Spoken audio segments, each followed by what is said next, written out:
Assalamualaikum students. Hope you all are well.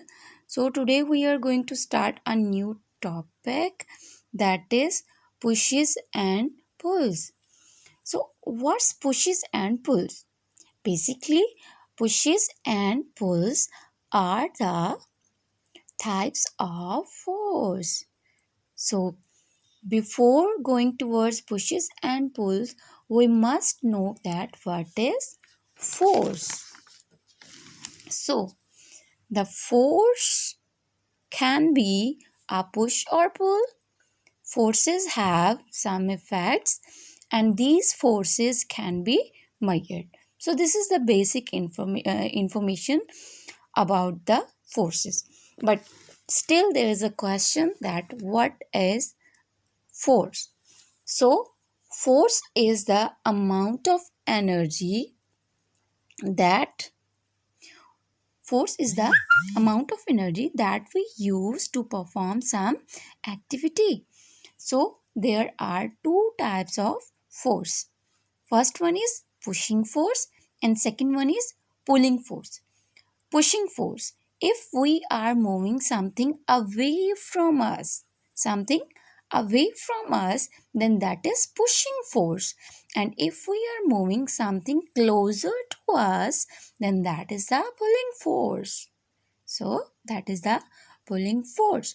For example, here I have a bottle of this oil, the baby oil. The bottle is placed over here. If I am moving the bottle like this, means I am dragging the bottle, means I am pulling the bottle.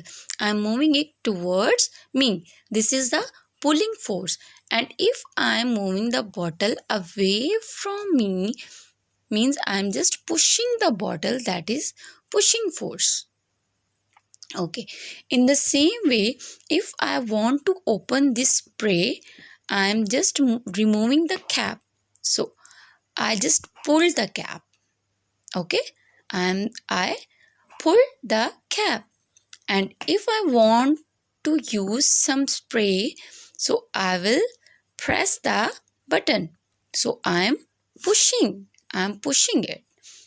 So these are the two types of force, pushing force and pulling force.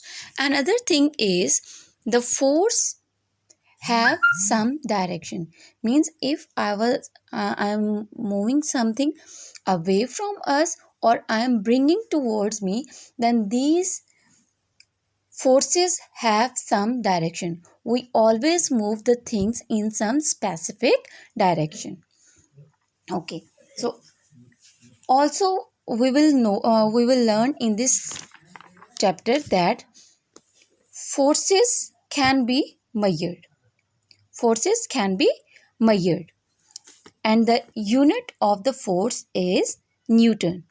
We can measure the force by using the force meter. Now there are two types of force meter. The first one is shown over here, that is non-digital. Non-digital means we have the readings, we have the scale on this meter, and we can see the amount of force. And another type is digital force meter, in which we will get the numbers on the screen. So this is the basic introduction of this topic.